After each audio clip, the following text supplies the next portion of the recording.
Welcome to UCF Knightline, your source for UCF sports and former player information.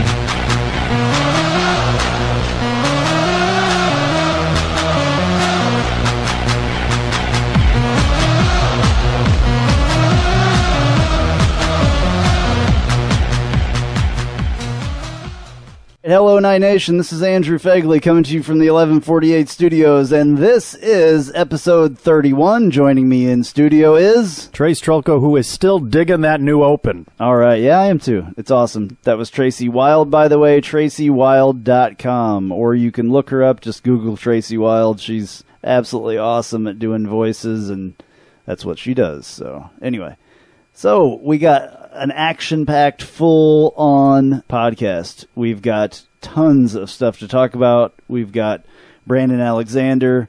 We have Brandon Helwig. So it's the Brandons today. It's a two Brandon show for those of you playing at home. Part 2 of Brandon Helwig that we still have not gotten out to you guys. So that will come. Brandon Alexander, like I said. We're going to talk about the NFL Combine a little bit, the schedule came out this last week. We're going to talk about UCF basketball, baseball, softball. And we've got another good weekend for UCF sports. You know, there's a lot of stuff besides football, but of course, you know, we will always talk a lot about football on here. But there is tons of UCF sports stuff to talk about. Let's go straight in. You want to talk about the schedule a little bit? Yeah, let's talk about that. A lot of chatter, obviously, since it came out midweek. A lot of fans already circling their calendar, putting it into their smartphones, saving dates. Of course, we won't know times for a lot of these games, but just take a look. Open up, home opener, no trip to Ireland. Florida International comes to the Bright House. Yeah, and you can find this schedule on www.ucfknightlinepodcast.com. Just go to the schedule section, and it is right at the top. So if you are looking for a spot to look at that, it's there, and all the schedules are there for UCF sports. Yeah, so Florida International, I'm good with that. That's always kind of been a good game. We've gone back and forth with them a couple times. In the Godfrey era there, we dropped one to them in Miami. Yeah, that was horrible. I was there for that one. Yeah. I'd like to forget that one. Then the next one is on the road at Stanford. That will be an interesting game just because of the travel involved, number one. We've never really gone out there and played them before. A new opponent for sure, and they're a very quality opponent. That's a home and home. We get them a couple of seasons from now. 2017. Is that when it is? 17? Mm-hmm. And that will be an early season test of the new look Knights wide receiver core, and as well the new look secondary. Yeah. Then next after that is the one where you kind of all are a little bit really, and that would be Furman. 9-19. It's not the sexiest opponent. If you look at last year's schedule, there was BYU at the Bright House. But when you're talking about playing at Stanford, and then you're going to mention this next one, at South Carolina, that is two tough Power 5, a Pac-12 game, a SEC game.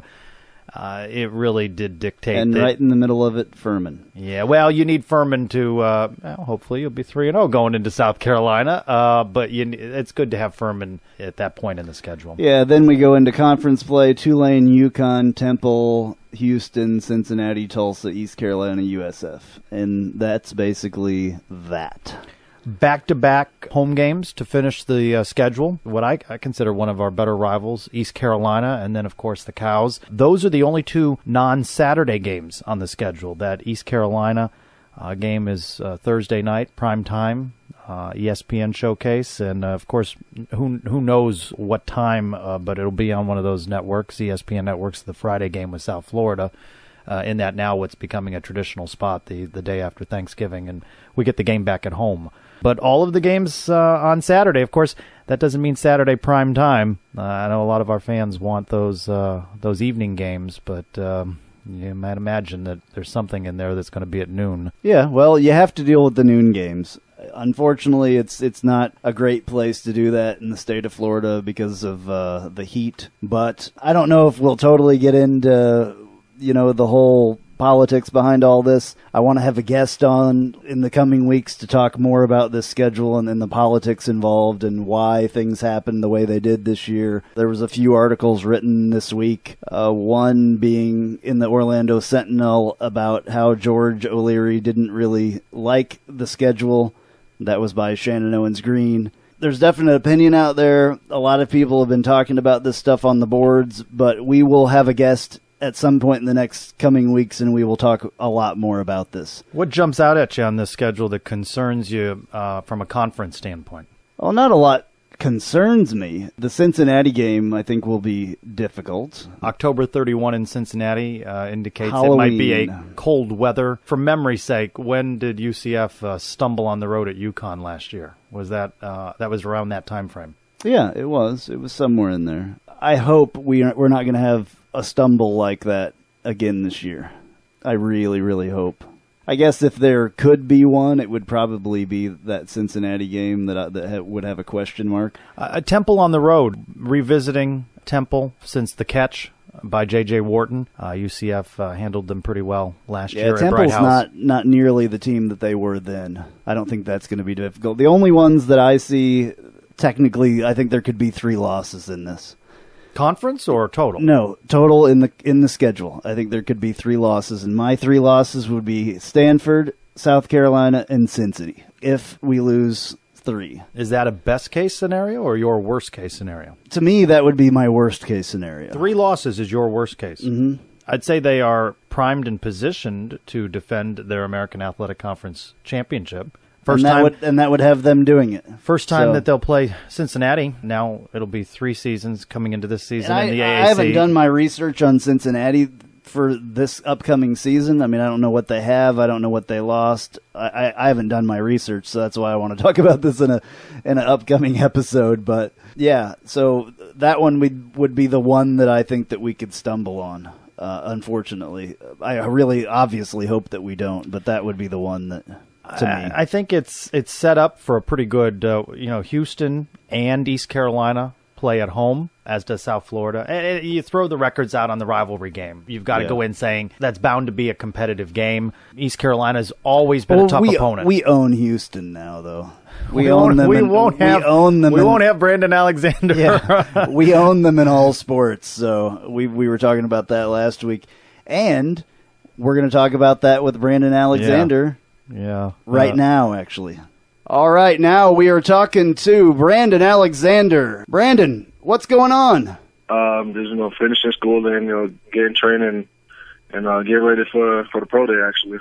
Where are you at training? Are you training here in Orlando, or are you training someplace else? I know a lot of guys have gone other places to train. Yes, I'm actually training here in Orlando, and the reason why is because I wanted to stay in school and finish my degree. I'll be a lot closer than I would have been if I left the state or left Orlando. So it was just me and my parents sat down and decided to make sure I stay in school, and if opportunity presents itself, then I'll go ahead and adjust everything else. But for the most part, that's what my decision was, and I'm enjoying it now.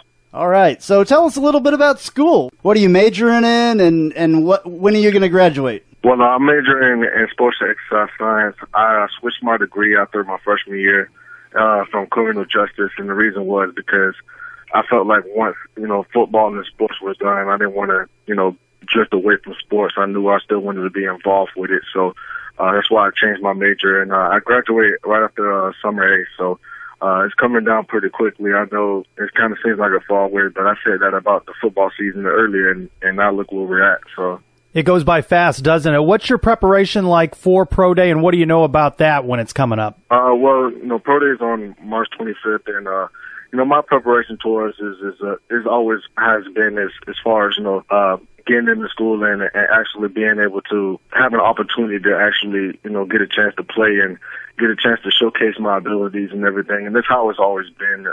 And again, I walked on my freshman year at UCF, and Coach O'Leary gave me a chance and opportunity to actually start my freshman year.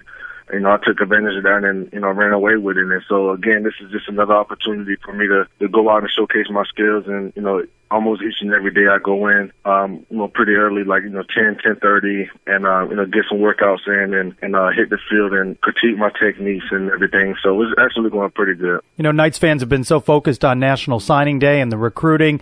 Take us back to that experience for you. What was that like to be recruited? Actually, it actually felt good. I talked to some schools and everything, and I actually had an offer coming out from Appalachian State, and that was a good feeling for me. But at the same time, UCF gave me the opportunity to walk on for them and being able to go there, because I had Louisville and FIU for academics, and I was getting ready to pack my bag to go to Louisville, and Coach Beckton actually came to me and told me that we have a spot open for you to be a preferred walk-on. And I talked to my parents about it, and that's the decision I wanted to make, and it worked out for the best of me. And I'll never forget, January 3rd, going into the spring of my freshman year, Coach really gave me a scholarship, and it was very rewarding, and I'll never forget that day. Well, that must have been, a lot of hard work. You're a local kid, Evans High School. You've grown up with UCF. You're very familiar with the program when you chose to go to UCF. Yes, that's true. When I was growing up, my dad actually took me to a lot of games from UCF, and I remember watching people like Joe Burnett and Kevin Smith, and Rocky Ross was actually one of my favorite players coming out of middle school and high school, because I don't know, he just electrified the building for me, and just going to those games made me realize that football was for me, and I wanted to join a school like this. And it's ironic how that just came around and came about, and just going to those games just felt wonderful, because it was at the old stadium in the Citrus Bowl. And I used to watch it all the time, and just to play for UCF was just a great thing for me, and I appreciate everything they've done.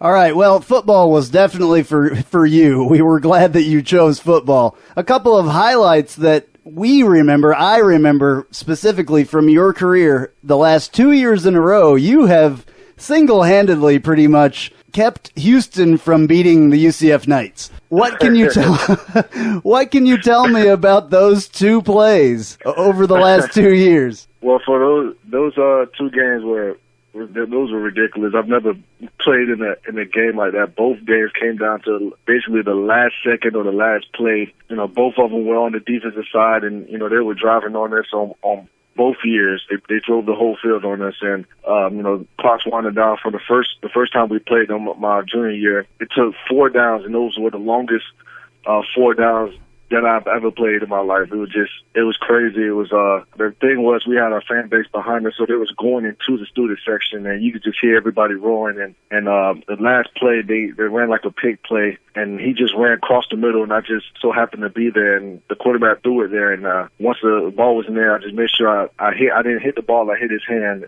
and the ball came out, and everything was just the room just, electrified. Everything was just going crazy. And the crazy thing about it, the same thing happened next year. Last year, the quarterback was running around everywhere. It's a very good quarterback, and he dove, and what happened is I dove, and again, I hit his arm, and the ball came out. And at first I didn't know what happened, and I was like, oh my goodness, we just lost the game. And Clayton Gethers came towards me. He was like, get up. And I was like, what happened? And then we won. It was a touchback. And from that point on, everybody just ran off the field, celebrated and everything. It was a wonderful feeling. But my mom always tells me every time I see it, y'all always find the way to give us a heart attack until the end of the game. But it's a wonderful feeling, and it was amazing. It was amazing. What's it like to know that you're part of a legendary couple of plays in UCF history? We talk about J.J. Wharton's catch and that Hail Mary at the end of the East Carolina game, but your two plays are going to be a part of UCF lore for the rest of sports history for us. It's just a wonderful feeling that I'll be a part of those plays, especially with JJ having that amazing one-hand catch at Temple game to bring us back in the game and actually, have us win. And, one of the stand-back runs over versus Rucker, along with the, Fiesta Bowl win and my two plays from Houston. It's just, you can actually go, through the years at UCF, especially when I've been there with a Kamal interception versus he had an interception at home versus a team, and everything was just crazy. It's just an honor just to be, one, a part of UCF, and two, to be a part of those memorable plays. And No, we'll never forget those plays, especially, as we was being here. What's your plans for the future? You're getting ready to enter into the NFL draft, right? Yes, I am. My plans now is this. If God bless that I'll be able to just to even get an opportunity to go in and play in the NFL. And, that's all it takes. It just takes opportunity. And once you get the opportunity, it's up to you to try to run with it and do the best you can with it. And that's my plans. But if not, and the reason why that I went to school is to, get an education and make sure I have a fallback in the second plan. And, I thought about, coaching, physical therapy, personal trainer. And that's why I wanted to go into sports exercise science, so I can have a lot of different branches and genres that I can do. But again, right now the goal is to graduate, and the goal is to give myself a better opportunity for me to go into the NFL and make an impact. You have that highlight reel, but if you were having a one-on-one with a coach or a general manager and you say, this is why you should draft me, Brandon Alexander, what do you tell them? Why you? I'll tell them that I'm a very hard worker. It's been like that my whole life. Again, I walked on and I prove people wrong all the time, and I go in and I just work hard. I might not be the fastest, the strongest or the best person on the team, but one thing that nobody can take from me is, my hard work and basically how my motor, how well I run. I go and play special teams. Anything that you ask me to do, I'll go do it. I'm a yes sir, no sir, come from a good home, everything. And I'm a very smart, intelligent guy. I'm always in the field room, and it seems like, even if I go out and, run 4.5, 4.6, I always seem like I get there on time because of the film watching. I can get there, and it looks like a 4.2. It's just my intelligence on the field is pretty good. But for the number one standpoint is because I'm a very hard worker. Talk a little bit about Coach O'Leary and the coaching staff and how you grew from that walk-on status to where you end your career with UCF. Talk a little bit about coaching and how it helped you grow as a player. Definitely coaching has helped me a lot. When I first got here, I played my 3.5 years. I played defensive end, and then I played receiver in a little bit of my senior year. And once I got here, Coach Beckner was the defensive backs coach, and he looked at me and told me, "You're going to be a defensive back." I knew what a defensive back was, but I've never played a safety or corner. I never played those positions in my life, and I knew I was going to need a lot of coaching and a lot of help for me to get prepared. They did a phenomenal job. Coach O'Leary, Coach Beckton, even when Coach Cal came in, he did a phenomenal job at just getting my techniques right and able for me to grow. And I came in at 148 pounds, and since I've been at UCF, I gained over 60 pounds. And thanks to the strength coaches and, again, just the coaches for working with me. And it was unfortunate one of my close friends, AJ Boyer, who plays for the Texans now, towards ACL versus UAB. Coach decided to throw me in the game in my first play at corner. The first thing I did was run straight back, and I didn't backpedal or anything. And Kamal pulled me to the side and told me, "You got to play now. You're not a freshman anymore. You're out here, with the starters. You got to make sure you do what you have to do. We're trusting you, and the coaches trust you. That's why they put you out here." And ever since I had that, I played corner for 2 years. It was just a phenomenal feeling just to have people like Clayton Geathers, Josh Robinson, Kamal Ishmael, AJ Boyer, and all those guys, even Lyle Dakenbrain, just phenomenal guys. Make sure that you're on top of your game and doing what you're supposed to do. And it's funny, especially when Kamal left, that's when I moved to free safety. And having that Kamal, I felt like I had that Kamal mindset. Like I wanted to do everything, right, do everything correct. Because I looked up to Kamal and I looked up to AJ and those guys. And even so, I looked up to Clayton Geathers and Terrence Plummer and those guys. Those basically are the leaders of our defense. And even when I was a leader myself, you always got to get better, always find a way to push each other and everything. And those guys I always look up to, especially, hard times in practice and in the games, and when coaches are pushing you hard and you just got to get through it. And I appreciate everything they've done, especially the coaches and Coach Kyle having our back. And he did a phenomenal job with all of us, and Clayton Geathers, Jacoby Grant, Jordan Ozarisa, DJ Killings, and all those guys. They did a phenomenal job this year. Since you're leaving and a bunch of other people are leaving, what's left with UCF? Who's the guys that they have left, coming in this year, maybe some new people that really stand out to you? As far as the people that they have, Traquan, that guy's going to be a beast. He was out there, on scout team offense, wide receiver, just, giving us fits out over there. And he's going to be a one heck of a player one day. And they're going to need him to step up. People like DJ Killings on the defensive side. Demetrius Anderson is going to step up. He did a phenomenal job this year. Shaquille Griffin, Chris Williams. These guys are people, and then most important, as long as they have the coaching staff that they have, and the Coach O'Leary's in the office, they're going to win a lot of games. I have no doubts about that. They're going to always compete for a championship. That's just the mindset that they have, and Coach O'Leary built this program based off of that. And that's where I stand by. It's most time it's not about the players, it's about the coaches. And Coach O'Leary do a phenomenal job at getting kids going and recruiting kids and making sure that people are in the right place, regardless if they're on offensive, defense, or even special teams. He just does a phenomenal job at doing what he's supposed to do. And again, as long as they have Coach O'Leary on the staff, they have no problems of winning games.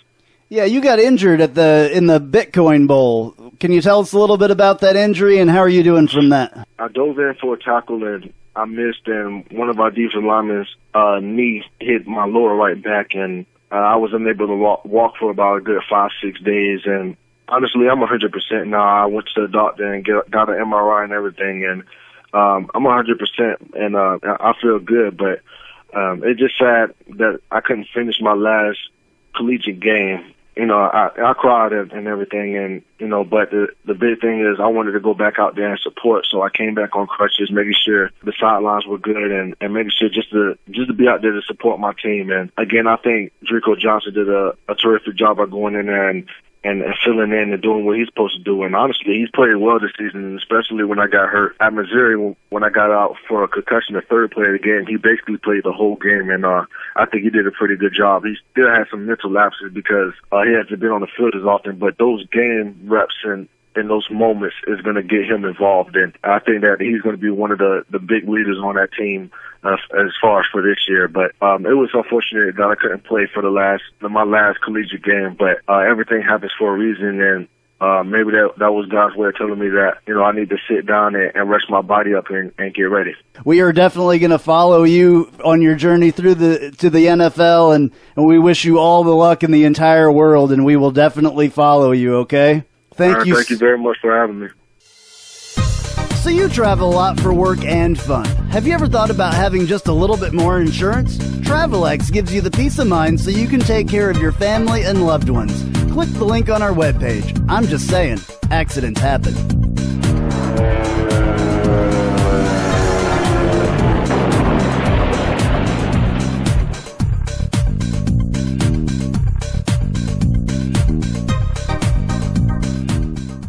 This is Quincy McDuffie, and you're listening to UCF Knightline. All right, thank you, Quincy. We are now going to talk a little bit about the NFL Combine, which is the NFL's thing for all the guys that want to get drafted. You're invited to it. We had 4 players invited: Rennell Hall, Clayton Geathers, Jacoby Glenn, and Brashad Perryman. We're going to talk first a little bit about Brashad Perryman. I guess he had a knee injury or a hamstring or something like that and was not able to participate at all in the physical parts of the Combine. He was able to, still do all of the interviews with the teams and, press and all that other stuff. So he luckily was able to do that. I think it's probably going to hurt him big time. He's going to get a chance to show off his skills at his pro day, assuming that he's in good health at that point. I don't know that it is detrimental to him not participating. I would rather he had and done well, but I think he didn't, and I don't think it's the end of the world. I think it's going to hurt him a little bit because they were looking forward to it. All the guys are there. Not all the teams are going to be at the pro day, but all the teams are at the Combine. But if the so-called experts are to be believed, his stock is rising. You've seen him, the conversation go from into the second round into the first round. Mel Kiper with a top 15 pick. But that was all before he was not able to participate in the Combine. He's going to fall off the radar? Then somebody gets a good bargain for him later on then. I'm not saying he's going to fall off the radar, but I think it's going to hurt him. I don't – we'll see. I hope not. Rennell Hall, speaking of the Combine, he – didn't quite perform in the 40 like a lot of us thought that he would. He ran a 4.60, which I think was about number 20 or so. He was in the lower, there was 40-something running, or 40-something wide receivers, and he was in the lower section of them. The fastest guy ran a 4.26, I believe. I thought that he had a lot more. I don't know if he stumbled or something or got nervous or what, but that was not what we thought it would be. He did perform quite well in the bench press. He had 16 reps, and in the vertical jump, he was one of the top performers in the top 5 at 41 inches.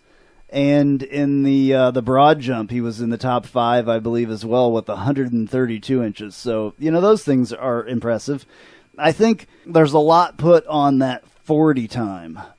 And we had talked to Rennell last week about 40 times and all kinds of stuff. So, and about how he was a track guy and all that. So, see, where I don't think the performance or not performing has hurt Brashad Perriman, I think this was an opportunity for Rennell Hall to showcase his skills. So if there may be a stumble here, I think that maybe that would impact his status. But it's Perriman who's got a greater profile going into the NFL draft than Rennell Hall. Yeah, I thought that Rennell, and I'm sure he's disappointed, not just with the 40 time, but I've not been able to see the passing drills that he did, but I have heard and read a couple things that he did not do so well on those either, on the pass catching. We'll see. This isn't all what it's about. There was one guy that even he's a NFC scout, and I guess he said in the beginning of this thing, I was kind of hoping he wouldn't look very good at the Senior Bowl so I could keep him under the radar. Well, he looked great at the Senior Bowl, but maybe didn't look so great in the Combine, so maybe that will put him under the radar and that guy will be able to scoop him up. I think that somebody will pick him up. I really do. And we're going to talk to him at some point again about all this. So I'm looking forward to that. Tomorrow, that will be when our defensive guys will be there. Clayton Geathers and Jacoby Glenn. And they will be doing all these drills tomorrow on Monday. So next week we can talk about how they did. Hopefully well. And the interview last week with Rennell Hall propelled the Knightline podcast to its most listened to podcast ever. We thank everyone for tuning in, spreading the word, Facebook, Twitter, and all of the social media. We're also receiving some good kudos. I wanted to pass that along. A Knightline podcast fan, Mike S.I., posted on UCFsports.com, quote, "Looks like podcast is blowing away the Sentinel as the place to go for Knights coverage. Good." Like that one. Also, a Knights fan with the handle Universe1198 posted a comment to the Orlando Sentinel story on NFL prospects of some former Knights by saying, quote, "Speaking a few days ago on the Knightline podcast," he said in reference to our interview with Rennell Hall. So it's nice to be mentioned as a source for UCF news. A lot of work goes in behind the scenes to line up interviews, and we're working on another big get coming up next week. So a lot of work goes in, and we appreciate everybody that's listening, growing in numbers here every week. Absolutely. And I do want to ask you, I put something up on our Facebook page today. I want everyone to tell 2 people this week about this podcast. I want you to tell 2 different people. I want you to get them to like us on Facebook, follow us on Twitter, and listen to the podcast for me. If you could please do that, that would be greatly appreciated. I just want to get the word out. Sometimes getting the word out is one of the hardest things to do here. Andrew, would you like the podcast? Do you count? Can I count you as one that I've told? No. You want me to reach out to 2 other different people? Yeah. All right. That would be awesome. All right, we'll do. All right, so that's going to lead us into the second part interview, which was from a little ways back, a couple weeks ago, with Brandon Helwig of UCFsports.com.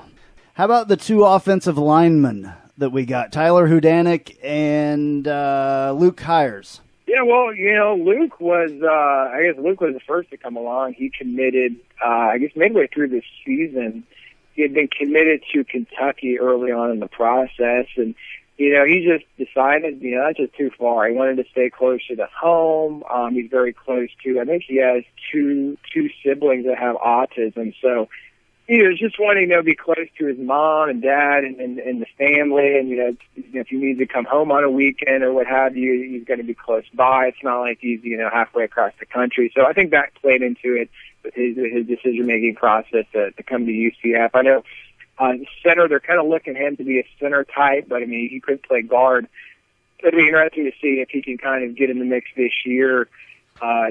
Jason Ray is there at center. Jerry Grant is still going to be recovering from the shoulder surgery that he underwent in December, so he won't be available for spring. And frankly, I'm not sure, where Jerry Grant stands. when he would return, how he'll be, once preseason starts. So, he might start off maybe competing for a backup center type position this year. They certainly don't want to have to play true freshman on the offensive line. I think his time will come later on, but he could sort of be that center of the future. As far as Tyler Hudenick, from the Pittsburgh area, as I alluded to earlier, Coach Mogridge, has ties different places, and he was recruiting Pennsylvania and New Jersey, New York, and, obviously got after Tyler Hudenick. Actually, when Coach Mogridge was the coach at Temple University, if fans remember, he was at UCF for a year, went to Temple for a year, and then came back to UCF. So he kind of went back and forth a little bit. But yeah, actually, the relationship with Tyler started when he was on staff at Temple, and Tyler came to a camp and over in Philly with Temple, and he got an offer from Temple, and so then Coach Mogridge made the transition back to UCF. He just kind of continued recruiting him. This time it was for UCF. So he kind of struggled. He had an injury. It kind of limited him this past year, but he said he's close to 100%. He'll be ready to go when his enrollment is later this summer. So yeah, we'll see how there's an offensive line. You never know. I mean, these guys weren't, Luke Hires, I think at one point was a 4-star. I think his rating was dropped a little bit. He still was ranked, I think, number 8 center nationally by Rivals.com, which is still a pretty good ranking. But like I said, I think Tyler, is he a 3-star? Maybe I'm looking at it right now. He's a 2 or 3-star. With an offensive lineman, that's the one position where I say rankings are complete. He's a 3-star. Offensive line is a position where I think rankings are completely meaningless. You see busts, lots of busts that are 4 and 5-star type linemen, and then you see guys come out of nowhere, 2 stars with no other offers become, stars in the NFL. I mean, you look at Josh Sitton, he was a 2-star. I remember talking to him, I guess it was about 10 years ago now, talking to Josh, 11 years. He was committing to UCF. He had like some 1AA offers basically, and maybe UAB was another one. And you look at Ja Reed, who spent a few years in the NFL. He had no other interest, no other offers from anybody. So you never know. So we'll see what happens with the offensive line. They might be stars, they might not be, but yeah, we'll see. And talk a little bit about running back Taj McGowan, who got kind of lost in the headlines because he was an early enrollee. Running back is still sort of undecided in a way when you look at this upcoming year. Stanback, Stanback obviously is still the favorite, still the number 1 guy there, but he never was 100%. And, I missed multiple games, I think turf toe lingering issues. So, there's still kind of the jury's out. Has UCF found, their top running back of the future? And when Travis Wilson was there, and he was kind of limited with injuries. Micah Reed got additional time in one of those games. So, he's going to be right in it. When you're in spring practice, as Taj McGowan is, he's got if he wants to play and if he proves it out, he's got a great opportunity being there early. To me, when a guy comes in and goes into spring practice when he enrolls early, that says I want to play more than anybody else. Yeah, and that's kind of what he said. He said he had completed. Obviously, he's a smart guy. I mean, I don't know how many people can say they can graduate, right in December. So he said, why wait? I mean, we're just going to be taking meaningless classes and just kind of passing the time when he can get started, and he wants to play. So, I'm sure it's a big wake-up call when whatever you're doing in high school, strength and conditioning, what have you, it gets intensified 100 times, 100-fold probably when you come over to UCF, the college trick program. So we're going to see how he handles that. And I am anxious to see, how he looks. Obviously C.J. Jones was a signing from last year's class, that red shirt. We really haven't heard much about him lately, so he'll also be in the mix as well. But hey, running back, I still think it's somewhat open. Obviously, like I said, left stand back is going to be the favorite, but if, with injuries and he wasn't 100%, is he going to be 100% this year? Who knows? I still think that's a position where, if he earns it, Taj McGowan could be on the field this year. So quarterback Bo Schneider out of Texas, the next Blake Bortles? ? Yeah, I don't. That's going to be that's one of those things that he did next Blake Bortles. I don't know. But is he at UCF because of Blake Bortles? Quite possibly.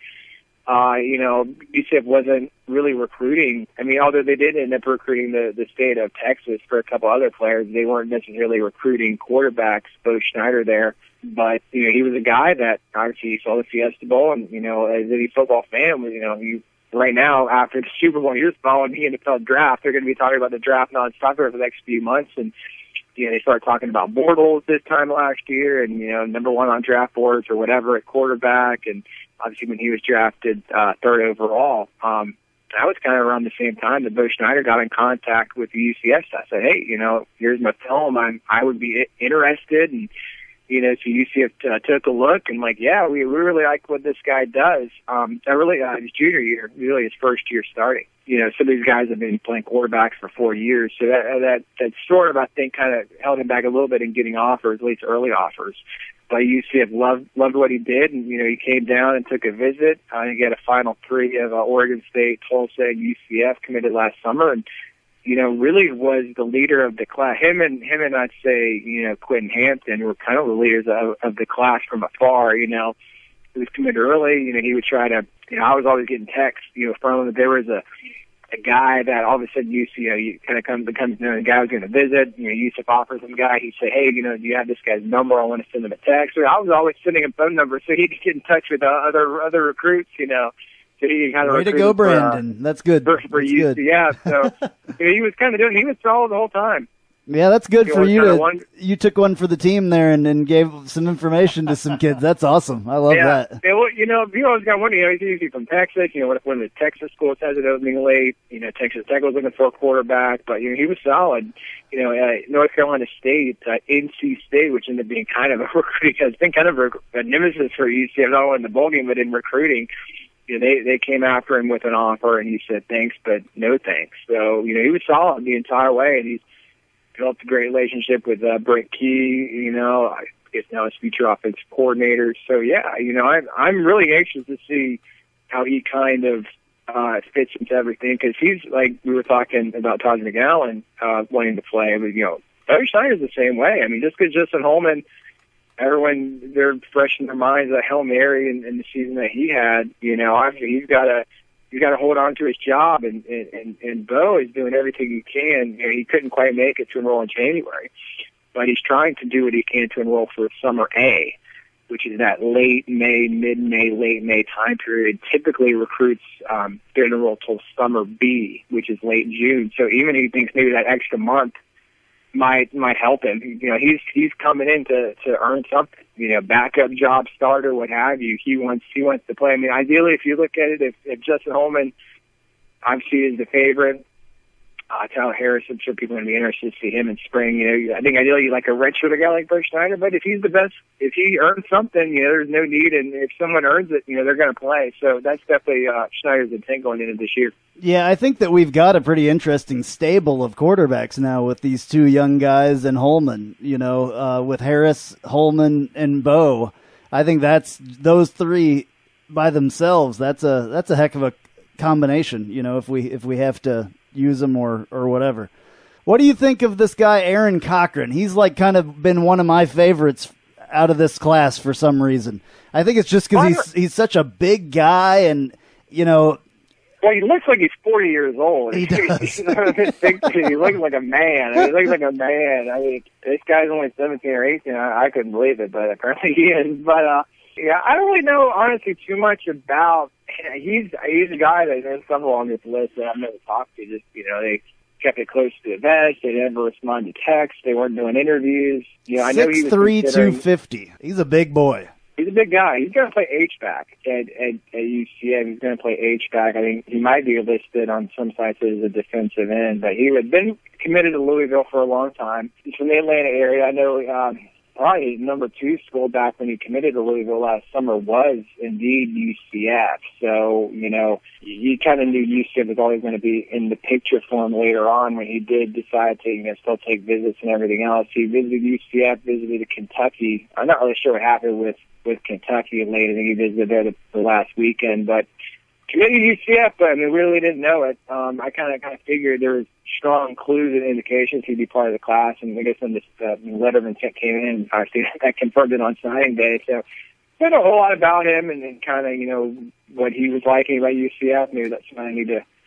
maybe that he signed. Maybe he won't mind doing an interview, but I can't really get a response out of him the last few weeks. But, yeah, H-back, and, that's a position where, who knows, he could be in line. You're going to need some different sorts of threats.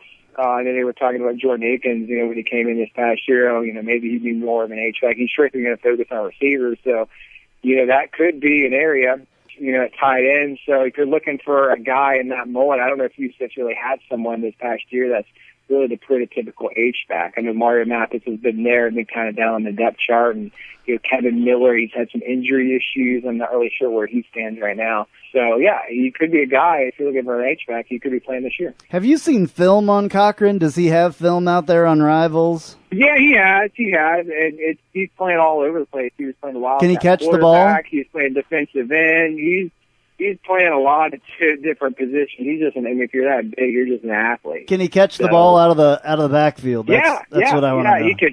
He can throw it a little bit. I don't know if that's going to be what he'd be utilized for in college, but he's got that ability. I asked Bertier the other day, is he an H-back? Or, there's guys that they kind of bring in where, maybe there's some debating, we're going to put him at defensive end, or he's an H-back. They've already got plans for him. They know how they want to utilize him. So I definitely have the vibe. Obviously, these guys got to come in and adjust to the, college game and be ready. But he's a guy that it seems like could have a chance to play early. Yeah, I said the other day that I thought that maybe if Stanback could get healthy and do whatever he needs to do, and then you put Cochran in front of Stanback and make a hole for the two of them, or another, fairly large running back, those two guys could go, quite a ways through a bunch of people. If I'm looking at a 6'3", 250-pound guy on most college linebackers, that's, that's a pretty good matchup. Yeah, oh yeah. All right, speaking of linebackers, talk a little bit about Quentin Hampton. You mentioned him earlier. Yeah, he's the other guy I'd say is you kind of look at Coach O'Leary said this at the press conference too. You look at guys, good personality, kind of leader kind of qualities. He's a team captain on his high school team, and obviously it was a great interview. I mean, you could put him out there kind of be a spokesman for the team. That's where I kind of look at. Think sometimes, for what I do and everything else, I love guys like Quentin Hampton that, give a good interview, give you good feedback and everything else. You get more than 2 words out of them, some guys. But, always loved UCF. Actually, he had originally been committed to Cincinnati, and the way he kind of explained it, he didn't know the offer from UCF was coming. If he knew that, he never would have committed to Cincinnati when he did. And so, I think he got the offer from UCF on the day that he did commit to Cincinnati, and he thought it'd be kind of looked at if he backed off of that like the next day. So he waited a few weeks, and then he did it, and then he switched his commitment to UCF. Went to a camp, impressed the coaches at the camp, which led to the offer. And he was, like I said with Barry Sutter, anyone is on Twitter. He was on Twitter helping recruit for the class, and when Brandon Scott was, down to UCF in Arkansas, he's tweeting at him, telling him to come to UCF. So he's kind of got a fan following. That's might be the number one guy in that category that, fans have already, kind of come to enjoy his personality, just, posting on Twitter and everything else. So, played for one of the best high school programs in Georgia. They win state championships every year, it seemed like, they won another one this past year. So, middle linebacker is kind of what they're talking about. Him playing. So we'll see. There's multiple positions open at linebacker to the couple stars graduating. So, yeah, another guy that, I'm sure they're going to be, at least one of these linebackers will probably be in that 2D, probably at least one or two. So he could have an opportunity, right away. Okay, my last two guys I really want to talk about, Brandon Scott and Richard Causey. What do you think either one of these guys has a chance to come in and play, and which one do you think will play where? Are they one of them the safety, one of them a corner, both corners? Well, Brandon Scott, I think on most of the recruiting networks, including Rivals, is listed as a safety, but UCF is recruiting him to play corner, as they are Richard Causey. When you look at the UCF secondary, they're all gone. I mean, everybody's gone, Jacoby Glenn early to the NFL, Jordan Israel the other corner, Clayton Gathers, Brandon Alexander, the two safeties, they've all graduated. So someone's going to have to step up. It's going to be interesting to see who steps up at corner. I get the sense that I mean, the guys who were in that two deep this year, Shaquille Griffin and DJ Killings, I kind of get the sense that UCF may be more anxious to see what guys like Kyle Gibson and Chris Williams, two corners that redshirted this past year, and frankly were probably two of the highest rated recruits in the 2014 class, can see what they can do. And then you add in these guys in the mix. Obviously, he won't be here for a little bit longer until the summer, but just kind of see what happens. They're going to have a lot of young talent. They're going to have to sift through that and kind of figure out, and right now both of those guys, Causey and Scott, are being recruited to play corner, but maybe they feel comfortable with Gibson, Williams, Killings, and Griffin. Maybe one of those could transition to safety, and Scott certainly can. So yeah, I think they recruited those guys to compete immediately. The other being Michael Rogers, if he does get qualified. They hope to hear something about him in the next few weeks. He'd be in that mix as well. And as far as Rashard Causey, look at his offer list. There is as good of he was only technically 3 stars with Rivals. Forget what he was ranked nationally at his position, but his offer list was outstanding. That's about as good of an offer list you're ever going to see anybody. Just to run down a few, it was Florida, Florida State, Miami, Notre Dame, Clemson, Penn State, South Carolina, UCLA. It goes on and on and on. So, he was sort of one of the last ones to commit. He committed on the Friday night before National Signing Day. So, then he was, from one of the high school powerhouses within Florida, St. Thomas Aquinas down in Fort Lauderdale. So, I don't want to use the word pipeline because there's only one guy, but they're always going to put out players every year, so it really doesn't hurt to get a guy from St. Thomas Aquinas. Why does a guy that has offers like that pick UCF? How does that happen? Well, the thing is he was committed to FAU for a long time, and for whatever reason, FAU got a lot of early, and FAU had a pretty good recruiting class for being FAU. No disrespect there to that, but they had some commitments from guys. FAU hired one of the prominent local high school coaches from the university school, and they kind of did a good job getting some guys to at least commit publicly early on in the process. A few of them eventually just kind of thought twice about it. One of them was Jordan Scarlett, one of the top running backs in the nation. He was committed to Miami, and then he switched to Florida. So I guess that was the third school he'd been committed to. Rashard Causey, similar situation. A few weeks back, decided, you know what, I really don't want to go to FAU. He'd been committed there, and just decided to open things up and took a visit to UCF. There's a few schools. A lot of those offers he had, these are offers. They're still offers. Were every one of those schools had an offer, had a spot available for him, before signing day? No. But, he was offered a lot as a junior. A lot of those offers came early, and he was being offered last spring. But, time goes on, they offer a bunch of guys, and they're full at that position. They're not recruiting that anymore. And he was very good, but he wasn't, one of those, say like a high 4-star, 5-star types where it doesn't matter. If there's a spot, if that guy wants to commit late, you're always going to take him no matter what. Maybe he wasn't on that level, but all those places, if he would have wanted to commit when he got that offer, he could have gone to any of those places. Yeah, maybe it was last spring, but yeah, for UCF, it's a very similar offer list as a guy like Josh Robinson. I'm not even sure Josh Robinson had the in-state offers that, Rashard Causey did have. As we wrap up with one final question, when the dust settles on the fax machines all across America's high schools, where does UCF fare in the American and up against our friends over in Tampa in the final rankings? Your assessment? Well, there's honestly two ways to look at it. We had talked about UCF signing a smaller class, and with the way at least Rivals formulates ranking, only signing 17 ends up hurting UCF, where most of these schools are signing 25, and I think that 20 of the 25, the top 20 out of 25 are part of the Rivals team ranking calculations. The UCF didn't even sign 20, so you're basically and it's a cumulative point-based system. So it's like getting a 0 on a test. Think of it in those terms. So there's 3 spots that they got zeros for. So even then, that's why they were third. It was pretty much within 3 teams. Doesn't matter what recruiting network, what kind of team rating you look at. It was basically a top three between USF, Cincinnati, and UCF. But when you look at things like average star ranking, UCF is number one there.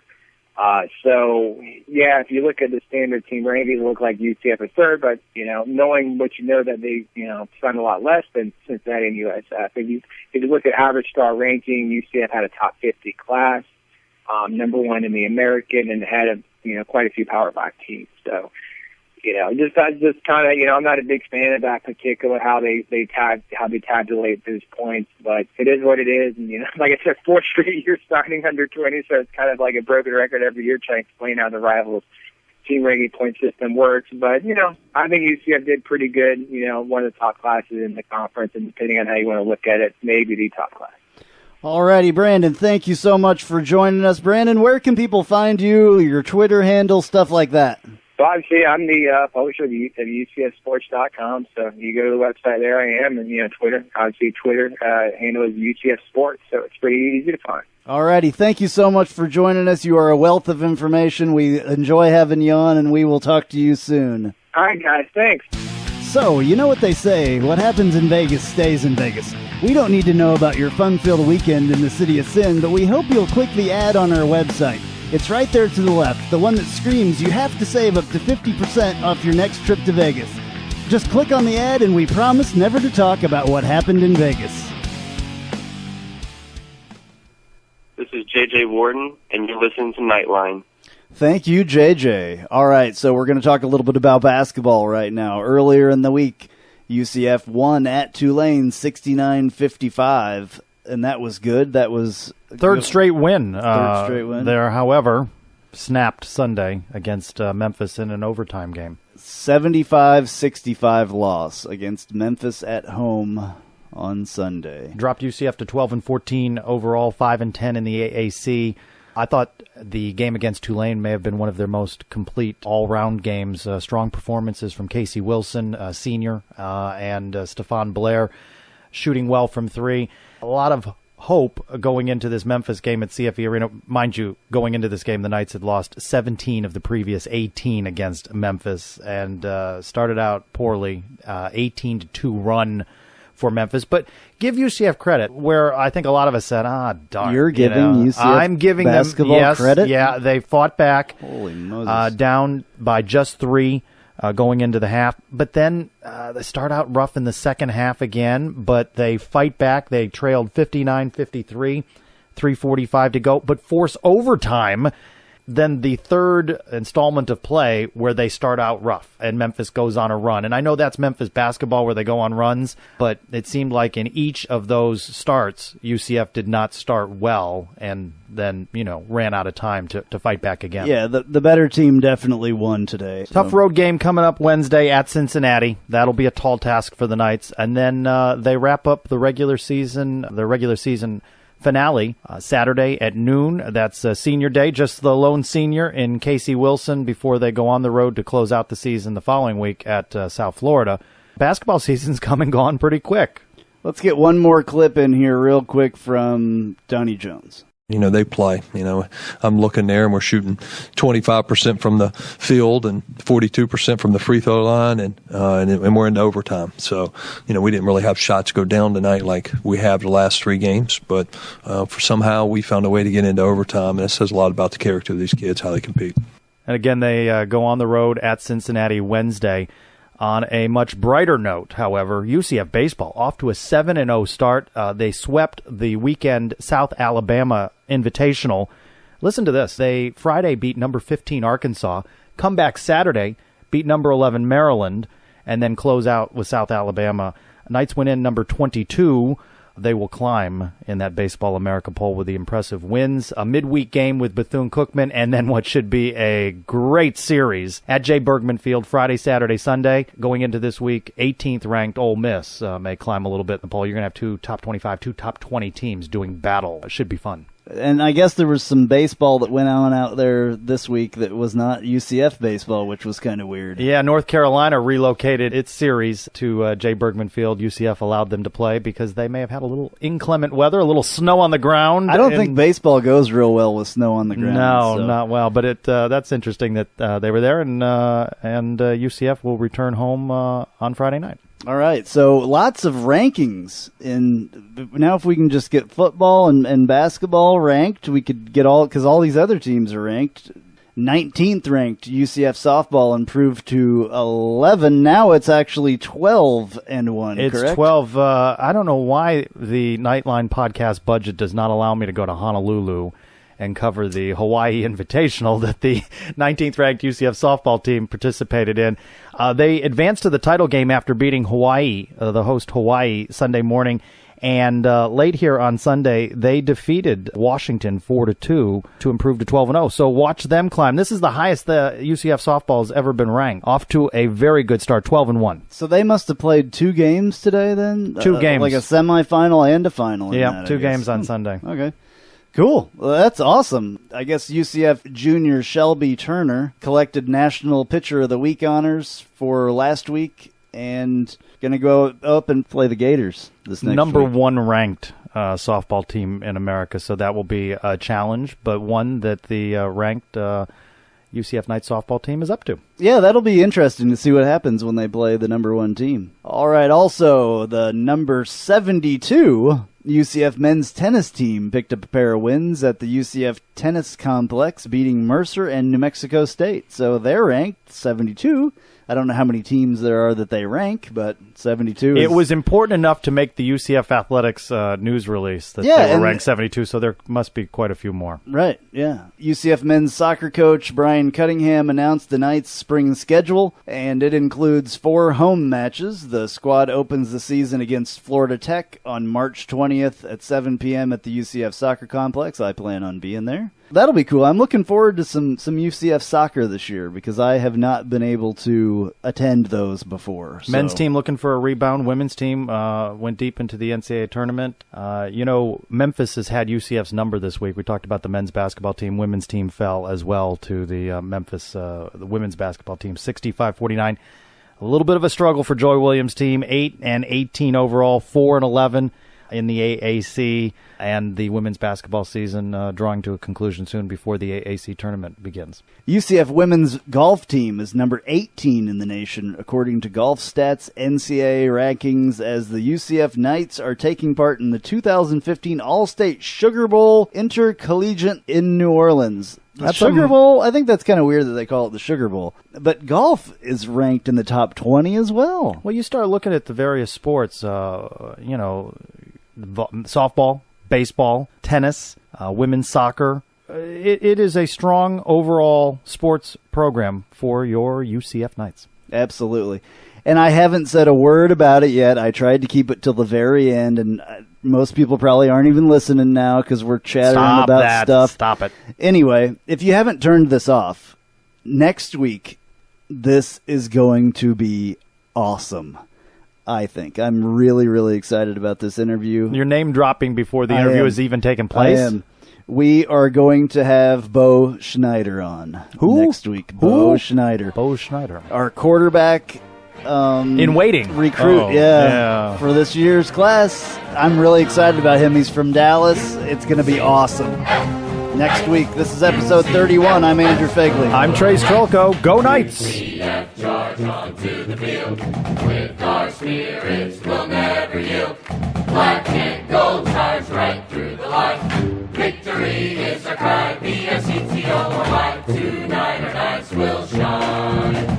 UCF Knights.